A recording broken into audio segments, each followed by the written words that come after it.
Hello.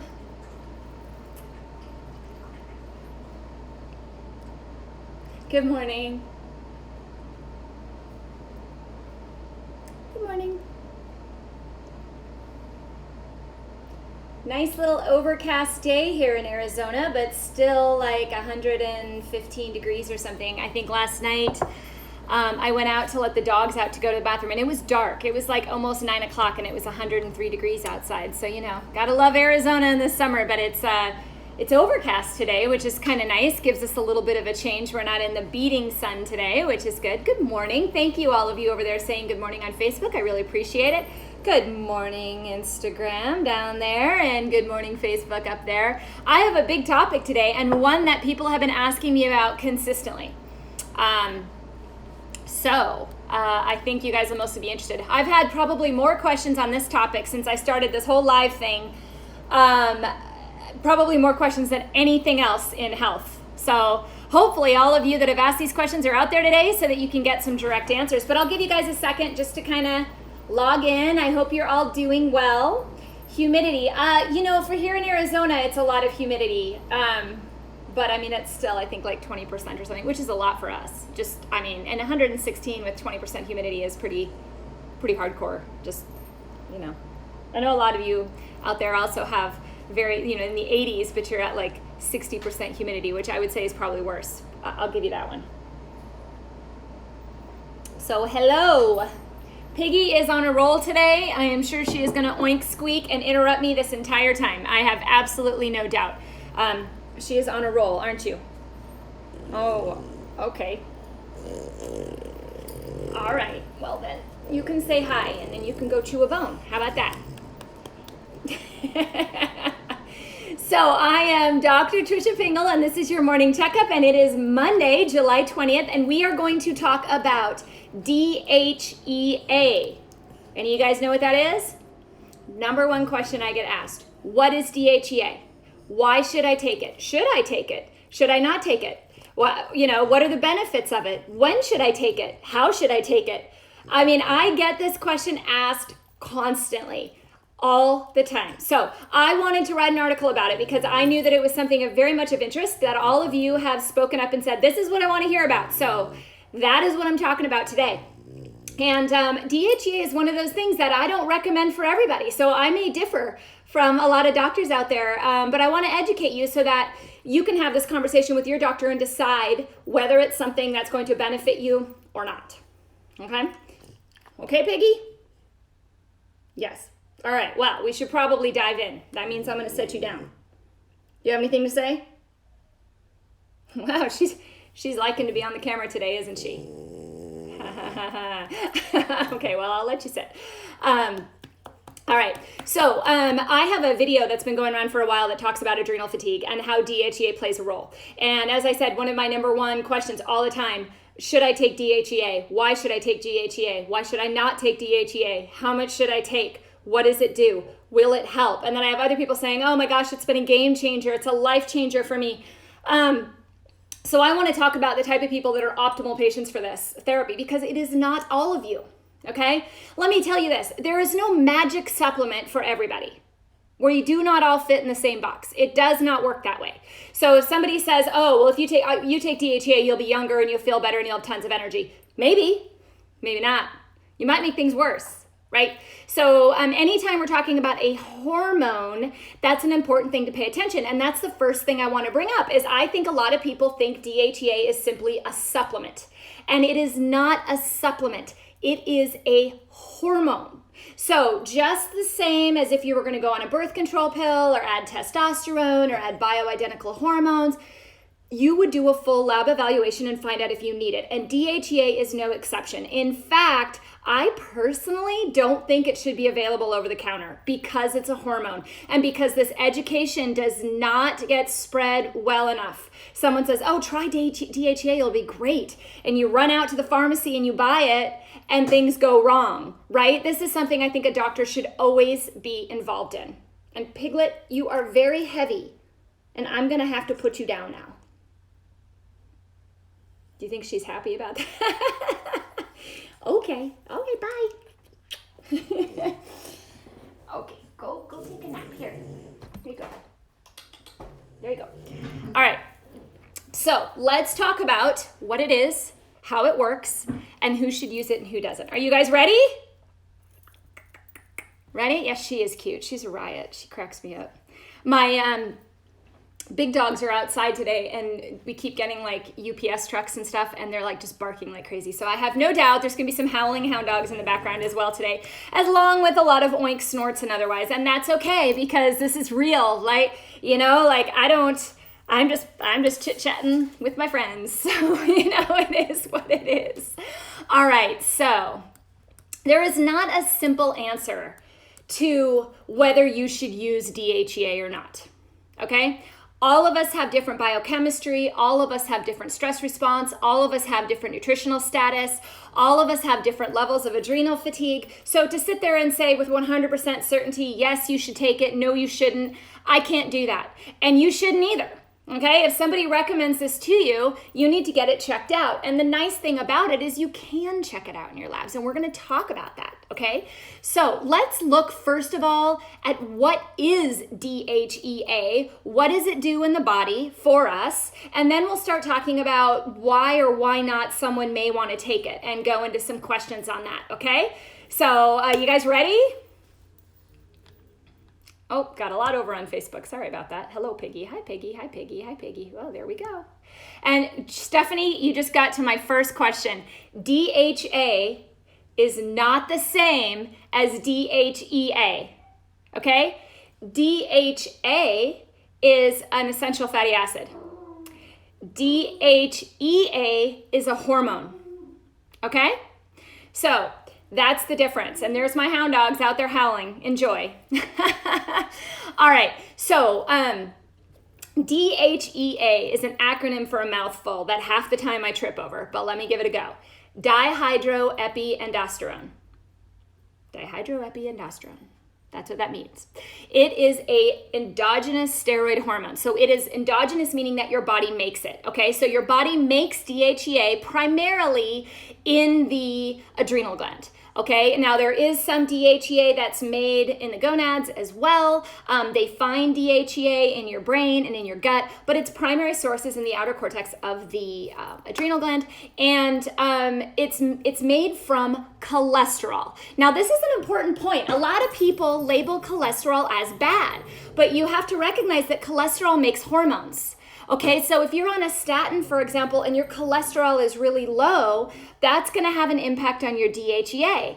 And if you go even further, DHEA makes cortisol over here, and it can make sex hormones over here. So it can make estrogen, testosterone, progesterone.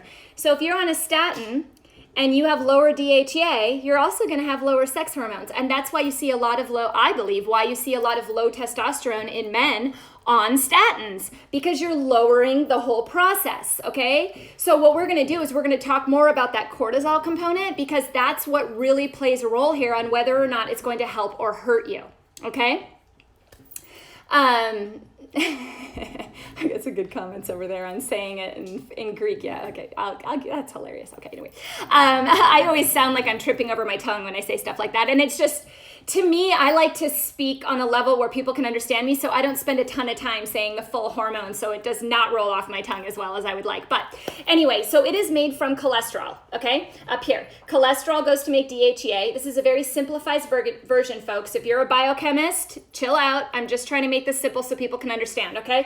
So you've got cholesterol, then you've got DHEA. Now, DHEA can go to make cortisol down here in times of stress. It can also go to make progesterone, estrogen, testosterone, okay? So if you imagine it like a triangle, and it can go over here, it can go over here. Now, ideally, it's balanced on both sides, right? You make just enough hormone to get stuff done. You make just enough cortisol to get some done. But because of that, we can have a lot of imbalances, particularly if you're under stress, okay? So bear with me, because that's the coolest part of this, okay? But let me tell you once more about DHEA. You actually start producing it while you're a fetus inside mama. Can you believe that? So you produce more than 200 milligrams of DHEA each day as a fetus, okay? That's 10 times the amount that an adult produces. Whole purpose is to grow the embryo, to develop the embryo. Then when the baby is born, they start to drastically decrease through the first week of the baby's life. Cortisol, DHEA, and hormones down as soon as the baby's born. They don't start coming back up until puberty. And in puberty, the DHEA starts going up. Okay, DHEA levels usually peak in men around 20 or 30 years old, and they peak in women a little bit younger, 15 to 19. And then from there, it's a slow decline. Okay, so this is why often it's called the aging hormone or the youth hormone if you have enough of it. But let me talk to you about this for a second. If you had a cup of DHEA that you were given for your life, right, and you just slowly depleted it over time, you would have less aging, right, and better hormone control. If you depleted it real fast, you're going to age faster, right? So if you could imagine all of us being given a cup of DHEA, we have our entire lives to work with that. And this is where stress comes in, because if you have a stressful lifestyle, you will deplete your DHEA faster, okay? And that will result in problems. A lot of the times in the hormone pathways, because that's where DHEA wants to go. Does that make sense, guys? Okay, so if you have low DHEA and you're younger, you've depleted it. Why? I always ask, guys, why? Why is this so low? Now, it's a natural phenomenon for it to decrease. I don't think that's necessarily abnormal. I think we all decrease, and we have to keep that in mind. I think keeping it too high can also cause lots of problems. But we need to look at why we're depleting it so quickly and how that happens. Okay, so typically, I said the peak for men is usually around 20 to 30, the peak for women around 15 to 19. And as a result, DHEA is typically a little bit lower in women than it is in men. And once they've peaked, it declines. And by the time you're about 70 years old, you've usually lost about 80% of your DHEA. Okay? Okay? All right. So now I want to go back to how stress impacts this, because once again, you're given a cup of DHEA that peaks, and then what? Okay, now it's going to start to deplete. And this leads us to the question that everybody keeps asking. Should I take it? Kelly, hold on to that question. Saying yours is low. Can I buy this at Sprouts? As I said in the beginning, I don't like that it's sold in Sprouts, because this is a hormone. This is not a quick decision. This isn't like, hey, I came back low in my labs and I should take it. Bear with me, okay? Just hold with me. And I'll come back to some of these questions as well. So let's talk about how stress impacts DHEA and why you should or shouldn't take it. Okay, just keep in mind, anytime you're working in the endocrine system, anytime you're working in hormones, any hormone you put in is going to have impact on all the other hormones. This includes the birth control pill, testosterone supplementation, bioidentical hormones, DHEA, thyroid hormone, a blood sugar medication, anything that impacts insulin. These are all hormones, guys. Anytime something impacts one hormone, all the others are going to be impacted. So this is not a quick, hey, let's pick up DHEA supplement at the store, okay? This is, hey, we need to think this through. Does taking exogenous DHEA shut down natural production? I believe yes. So good question. Bear with me, okay? Okay. All right, so let's talk about stress, and then I promise I'll come back to some of these questions, but hopefully you guys get my point. This is not a black and white issue, okay? All right, so let's talk about stress and how it impacts DHEA. Just a quick review for some of you that joined in. Cholesterol goes to DHEA. DHEA can go to cortisol or sex hormones, okay? So it's like this pathway. There's a decision maker there, right? When would it go to cortisol versus when would it go to make testosterone?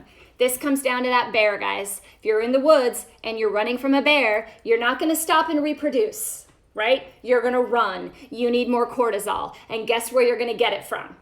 DHEA, right? Okay? So let's take a different analogy here. I know you guys hear the bear all the time. This is another great one that I love. But let's imagine that you bake cakes in your kitchen, okay? You've purchased plenty of flour, sugar, eggs. You've practiced the perfect technique. You're an amazing cake maker, and you're so good at it that you start a cake making business. So you need to hire some employees. So now let's imagine that your thyroid, progesterone, estrogen, and testosterone are your employees. Okay, so they're over here, and they're there to help you. They're there to balance things out, take orders, get the money, keep the customers happy, whatever. They go pick up more flour when you need it. They do whatever you need. They're there to be your assistants, okay? Meanwhile, cortisol is your demand. That's the line out the door of people saying, give me cake, give me cake. Okay, so they're over here. So you've got cortisol over here and you've got all your helpers right here. And your supply up top, your flour, your sugar, your eggs, your flavoring, your chocolate chips, whatever, those are DHEA and pregnenolone. Okay, we're not going to talk about pregnenolone much today, but that's up there too. Okay, pregnenolone goes to DHEA. So anyway, these are up here. Okay, now as the demand for cakes increase, you require more supply, right? If you have 20 more orders, you may need more flour, right? So you have to keep up with that demand. And when we're younger, we can, okay? We keep up with that demand. We just make more and more DHEA. We just make more and more, more and more and more and more just to fill that demand, okay? And you've got these hormones just going up as well, just ramping, just going. That's when, you have high amounts of testosterone, you have great amount of estrogen, progesterone, you're flying. I call that the superwoman or superman stage. It is actually adrenal fatigue stage 1. Why? Because your demand is calling too much on your body, but you have enough. So you're like, man, this is great. I'm making money. I'm the best cake maker ever, right? And you're just pumping it out. The problem is, before too long, that demand continues, okay? Keeps it. So now some days you're out of supply. You show up to work and you have no flour and you're like, oh my God, what am I going to do? So you have to call on other hormones to fill those. Other days you have plenty, right? So some days you're up, some days you're down. Okay, this is what I call the roller coaster stage of adrenal fatigue, which is somewhere from stage 1 into stage 2, where you go like this, okay? Up and down. Now you're overworked, you're tired, you're frustrated, you want to give up some days, your employees aren't really behaving, sometimes they show up, sometimes they don't. Now remember, your employees are thyroid and sex hormones. So maybe some months your menstrual cycle is really heavy, others you skip it. Some months you have great levels of testosterone and sex drive, others you don't. Sometimes you're tired, sometimes you're not. Sometimes you're happy, sometimes you're depressed, right? And it's almost like you show up to work, you're like, great, what's today gonna bring me, right? That's adrenal fatigue stage 2. So what's happening is the body is overproducing hormones on some days to try to make up for that demand because the line's out the door. You're no longer superwoman or superman. Now you're like, wow, dude, I need help. Like I am overloaded. What am I gonna do, right? That's stage 2, okay? That can also start to make changes to those employees. Those employees get overworked. So estrogen 1 month may be like, you know what, screw this, I'm out. Like I'm gonna take a month off, right? And then you have imbalanced levels. Or maybe progesterone says, you know what, that demand is really high, I'm gonna go more help over here. And your progesterone levels drop while your estrogen and testosterone stay high. What does that do? Weepiness, bloating, menstrual cycle changes. For men, less testosterone uptake. All of these things can start to happen, okay? Now, just for a second, before I move on to the next stage, imagine if we put DHEA in at this point. What would happen? Cortisol would go up, right? Because your demand's through the roof. You're going to use it to make cakes, people. You're not going to use it to pay your employees any extra. You don't have time. You're overloaded. And guess what you do? That worsens your adrenal fatigue. There is a time and a place to put the substrate in. If you don't calm that cortisol response down, you will not use the DHEA appropriately. And that will cause more cake making, more cortisol, and guess what? Poor hormone utilization, more hypothyroidism, changes in blood sugar, insulin, all of that will happen. So if you're someone that says, you know, I've always eaten pretty well, I've always exercised, I've taken care of myself, but now all of a sudden I'm insulin resistant, or like my blood sugar's starting to change, now my thyroid is off, I don't understand. And I say to everyone, what's going on with your stress, right? Are you standing in the kitchen overwhelmed? Because if you are, this is a normal, natural progression. If you give DHEA at this point, you could make things worse. So that goes to the question over there with Kelly, can I just pick it up at the supplement store? Unfortunately, you can. I would not advise it, right? Unless you've had a full workup, all right? Mark, I see a question over there. Bear with me, okay? I'm going to come back to these questions at the end because I'm sure there's some great ones. So let's go on. So we're in this roller coaster phase, right? We're going up and down, right? Eventually, your cakes are going to start to suffer. Your product is not going to be as good because you're running like crazy some days, your employees are kind of crappy, your body essentially starts falling apart. It's not managing things anymore. You're too overwhelmed. Have you guys ever had that moment where you're so stressed out and you're so overwhelmed that you forget everything on your list? Like you could write it down and it's like, oh my God, I was supposed to do that 3 days ago. I just completely forgot, right? Your body does the same thing when it's overwhelmed. It's like, oh, I was supposed to remove those toxins through my liver, but oh God, I was too busy. I totally forgot. You know, that's what happens in adrenal fatigue stage 2. You start forgetting. And over time, if you overstimulate those adrenals with things like DHEA or adrenal cortex or anything like that during stage 2, you will actually continue to burn them out, in my opinion. So, the third stage is you're low on flour, you're low on sugar, you're low on eggs, your hormones are starting to deplete, and your cortisol starts to go down because you simply don't have enough DHEA. Now, that doesn't happen overnight, and this may go to Kelly's point over here. DHEA can be low. That is not enough to say you need it, because if DHEA is low but cortisol is high, if you put DHEA, it's going to go to cortisol, which in turn is going to burn it back out again, right? So you have to look at DHEA in balance with cortisol, full thyroid, estrogens, progesterones, testosterone, and look at symptoms, lifestyle, diet, nutrition, and then decide whether or not DHEA will help or hurt. Does that make sense?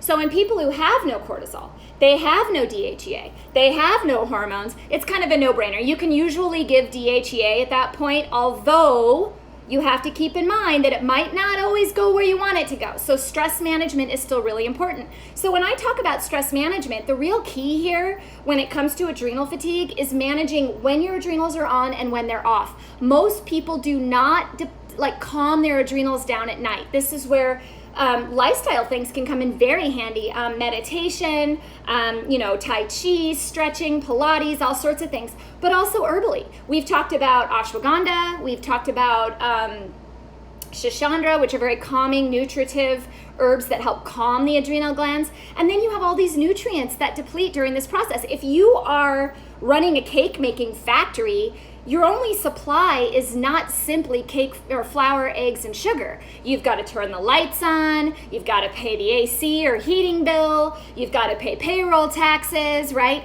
What are these? These are vitamin Bs, vitamin Cs, magnesium, zinc, selenium, all of these foods and nutrients that are absolutely required for your body to function get depleted when your line outside the door is too long and you're too overwhelmed to manage it all, right?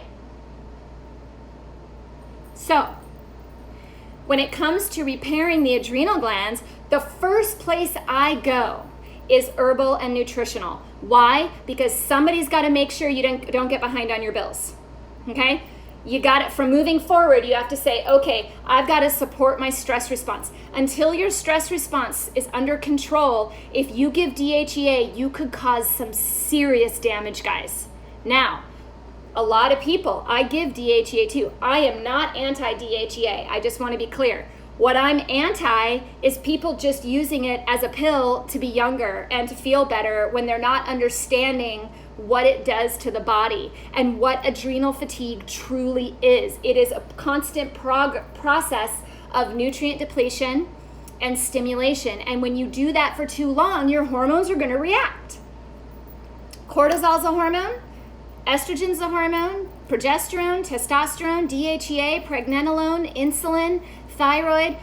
When one hormone is off, all the others are off.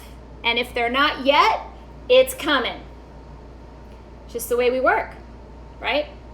So what I always say is look at where are you in this adrenal fatigue and are you calming down? If you're someone who's not sleeping, having anxiety, overwhelmed in your kitchen, that's not the time to give DHEA. That's the time to say, okay, what can I do to replenish my body with nourishment and calm my body down? How can I access the parasympathetic activity so that I can take DHEA? There are many clients of mine whom were very low in DHEA, and they always say to me, well, can't we just let's put it in? And I'm like, you're not there yet.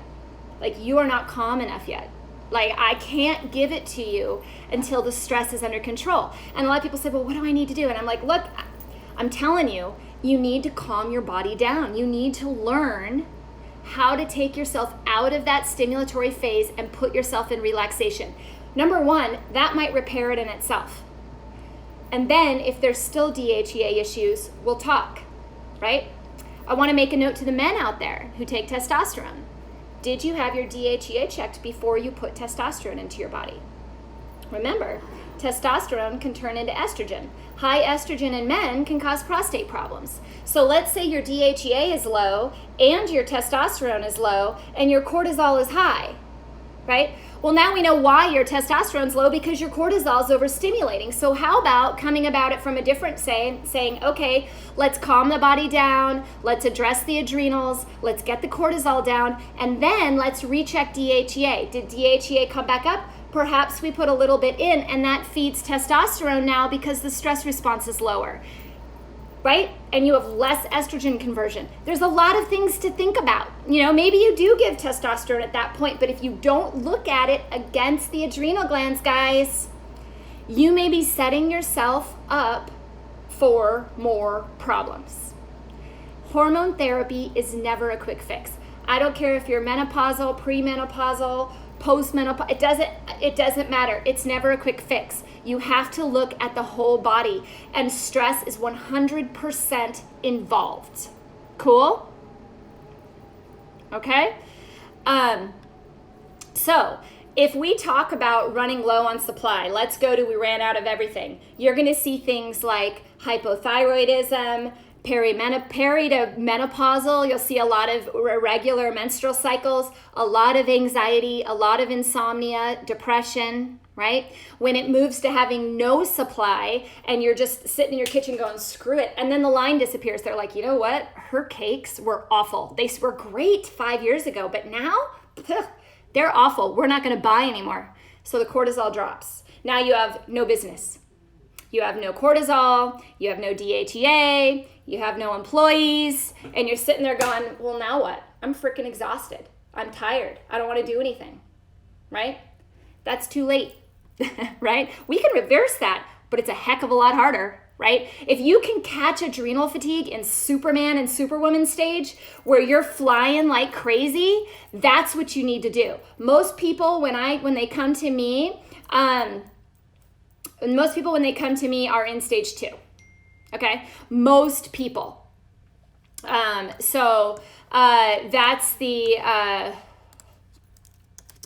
where I find most people. So catch that in yourself, and that's where you'll start to see a lot of irregularities. There are 7 common questions about DHEA, but I suspect you guys might have asked a lot of them, so let me scroll back and look. Does that make sense to you guys? Does it help to have the analogy?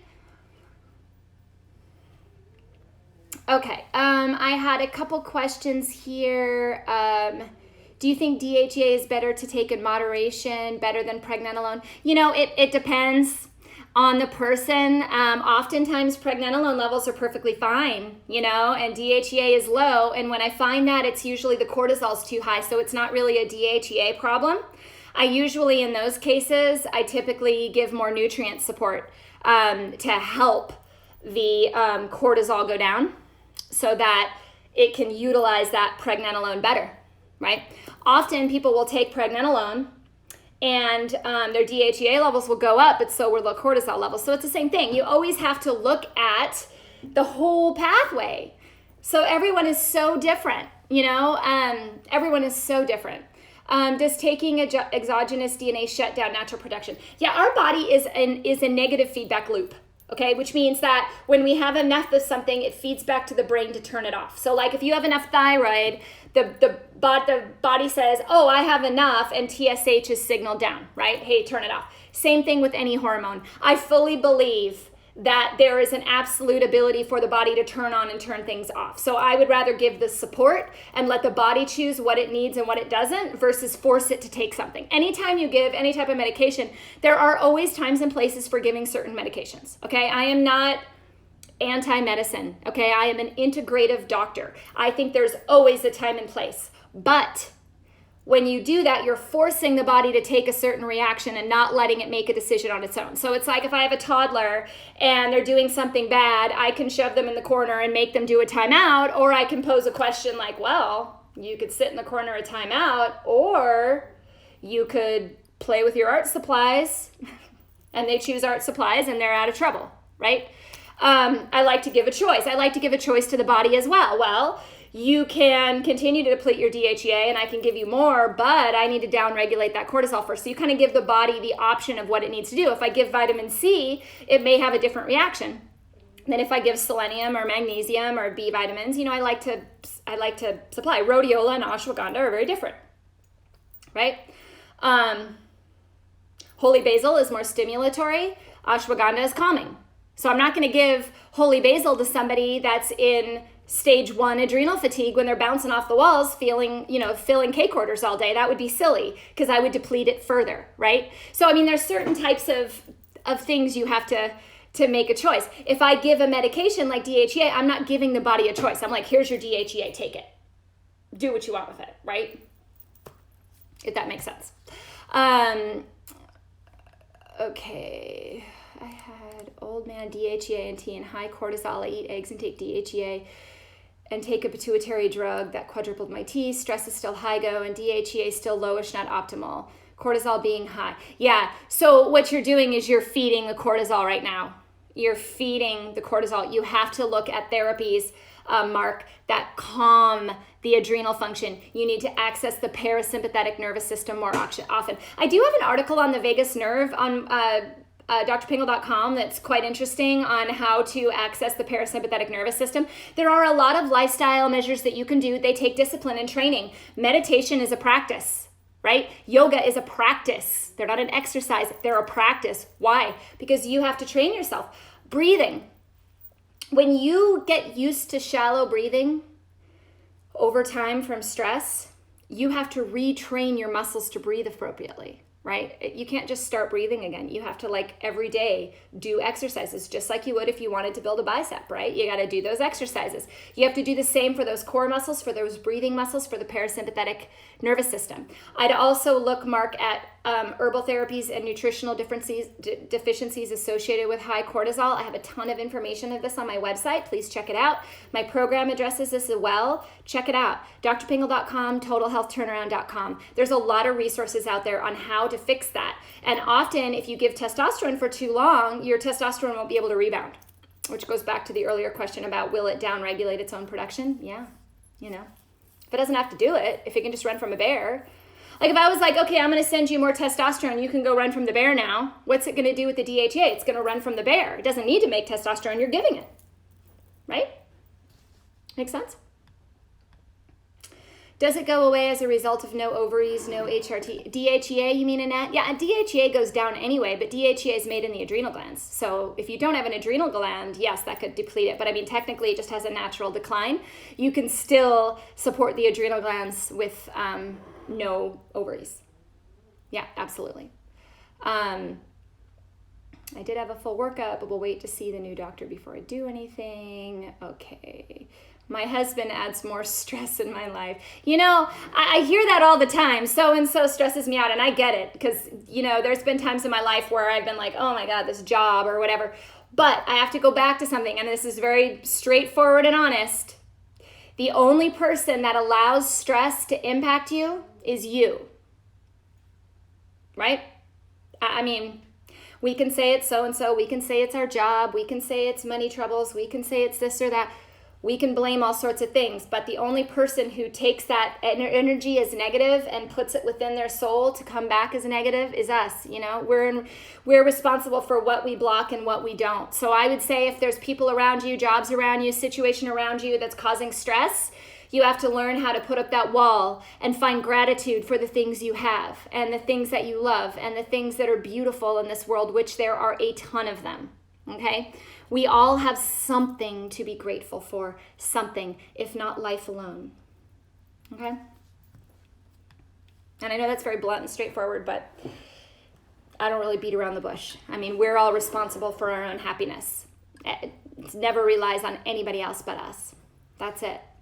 And if he's too stressful, you need to decide whether or not that's something you want to be with or how you're going to work with that, right? We decide whether we want to leave our job. That's our choice, right? Multivitamin makes you have more anxiety. You know what, Mark? Depends on the multivitamin, depends on your status. That's a hard one for me to address because it's so individualized. Typically, try different ones. See if you pull some with bees, some without bees, some with herbs, some without herbs. You might be allergic to something in there as well. Makes sense. Okay, most of you are just saying, yeah, wish you were my doctor other than on here. It's so hard to find a good doctor. You know, I know great doctors, especially here in Arizona. I know quite a few of them. Now, I know a lot of you aren't in Arizona, so I do know some in other states, not a ton, but definitely if you're in Arizona, I can definitely lead you to doctors who understand what's going on, okay? Okay. Are there any foods that contain DHEA? Not that I'm aware of off the top of my head. It's an endogenous hormone. Now, if you're thinking DHA, there's tons of foods that have DHA, but that's different. That's an omega-3 fatty acid. That is not the same thing we're talking about. So no, right? However, DHEA needs nutrients to be built, right? So I'm going to scroll through Instagram here before I log off. What herbal or nutrients would you recommend? For stress response, I use a wide variety of them. Just so you guys know, I do have some adrenal herbal supplements coming out. I've been working on that for a while.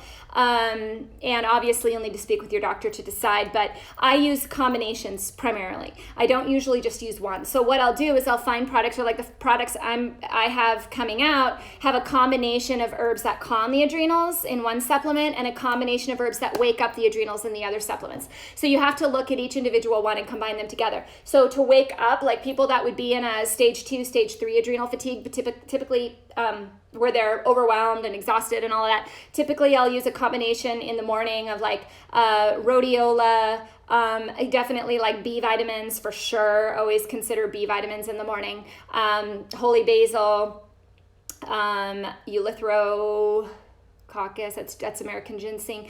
And then at nighttime, I usually use things like ashwagandha, phosphatidylserine, L-theanine, particularly if someone's not sleeping. So using things that calm the body down in the afternoon versus wake them up in the morning, because that's what our normal rhythm is, okay?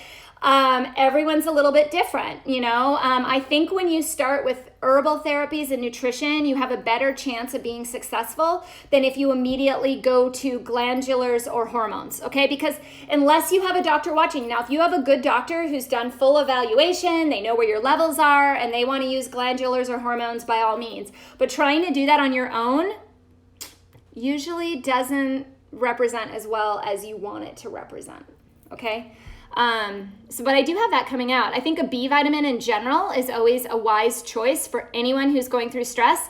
Vitamin C is always a wise choice for everyone going through stress, and a good mineral, because these are the things you deplete when you run from a bear. I have tons of articles on this, guys.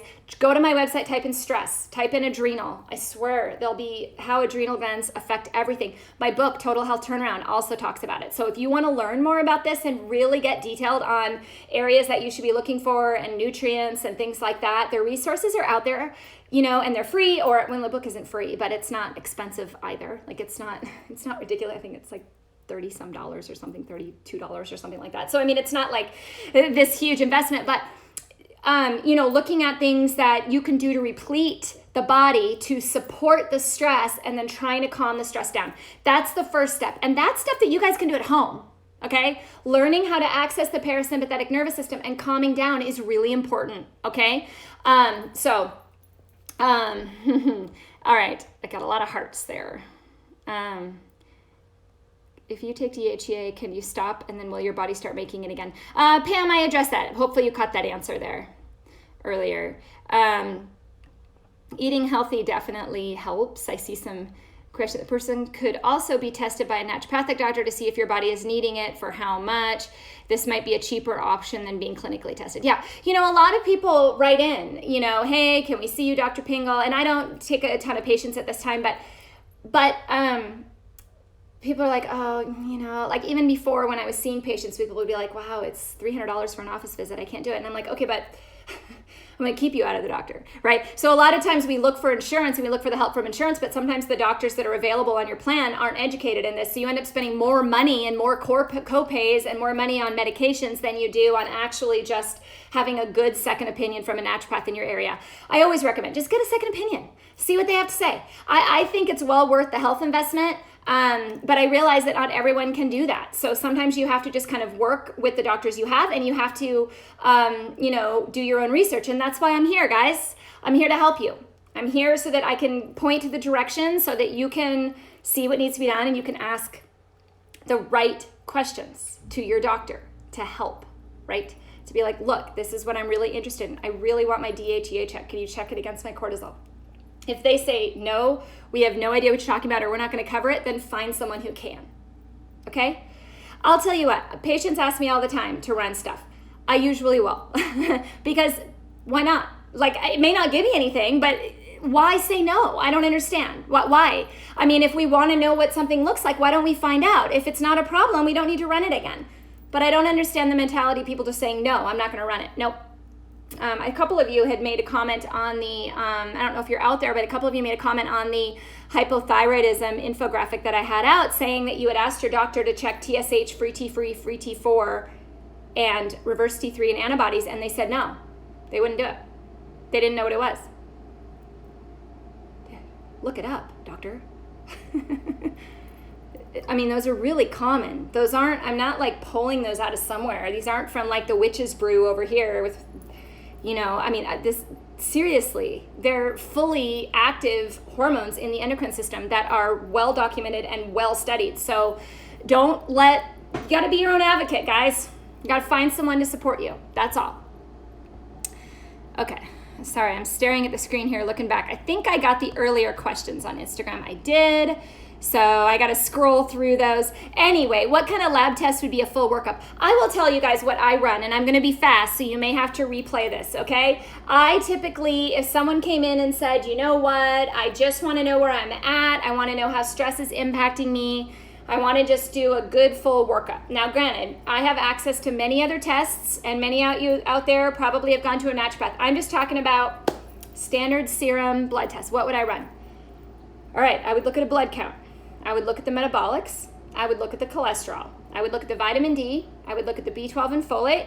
I would look at the high sensitivity CRP, possibly the sedimentation rate, depending on the situation. I would look at the TSH, the free T3, the free T4, the reverse T3, thyroid antibodies, both the thyroglobulin antibodies and the TPO antibodies. I would look at DHEA, cortisol, in women, estradiol, estrone, progesterone, total and free testosterone. In men, I would just do those, but without the progesterone. Although there are some instances where you do run progesterone in men. Okay, so that's not abnormal. What else did I miss there? There was something else. That's a general workup. Oh, insulin in people with any type of blood sugar issue. I would run insulin for sure. In many people, if they have a lot of inflammatory response, I do look at an ANA to rule out autoimmunity. I look at more inflammatory markers. Sometimes I'll look at homocysteine if I suspect that B vitamins might be low, because that gives me insight as to the B vitamin status.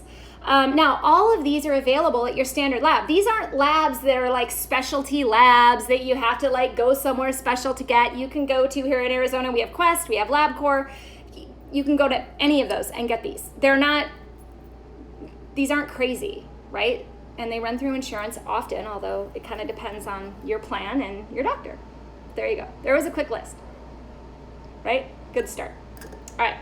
Anyway, DHEA. Hopefully you guys have walked away today understanding that DHEA needs to be treated as a hormone, because it is. It is not a supplement. It is not an herb. It is not something you get from food. It is something that you use specifically to get a particular reaction in a certain person. And because of that, I normally like things to be available, but I do think DHEA should go through a doctor for that purpose, because I think it's being overused. And I think a lot of people are having side effects from that, and they're not noticing that, and they're making the adrenal fatigue worse. So if you guys walk away with anything today, it's to always remember that you are an individual, okay? You are your own person. You have your own lifestyle, your own nutrition, your own stress. So you need to be treated as an individual. So one thing that can apply to everybody, if I take individual out of it, okay, is learning how to access the parasympathetic nervous system, calming your body down to support your adrenal glands, giving proper nutritional food, exercise, wellness, just optimism and gratitude and relaxation, and not being so connected can be very helpful. But you have to be connected at 9:15 Monday through Friday. Just kidding. To be here. But okay. Do you need a doctor's order for these labs for private pay? Depends on the state, I think, Angie. There are some labs here in Arizona that allow you to pick labs. I don't know all the logistics of it. I usually just order them for the patients, but you could look into that for sure. Okay? So, anyway, I will be back tomorrow, my usual time. Guys, thank you so much for being here. I hope you really enjoyed the topic. If you want to read more about it, there is an article at drpingel.com on DHEA. It's on the front page right there, 7 questions about DHEA. If you want more information about how to help your adrenals at home, like to do stuff to start implementing while you look for a doctor to take it to the next level, check out totalhealthturnaround.com. And I will keep you guys posted on the supplement line. It's in process, I promise. It's not far out. But once again, I'm not someone that just says, hey, take a supplement, you'll feel better. You need to have someone working with you. You need to know what you need and what you don't need, okay? I don't want you guys to spend your money on something you don't need. So make sure that you are always trying to find someone to assist you. And if there's anything more that I can do or other topics that you guys want to hear about, send them my way. I'd be happy to include them. This one was definitely inspired by questions from all of you, okay? So anyway, have a great day. Enjoy your Monday. I'm going to go out and enjoy the overcast, very hot Arizona day, but at least the sun's not beating on me directly. So maybe it'll only feel like 110 today. So you guys go enjoy your day. I'll see you tomorrow. Bye-bye now.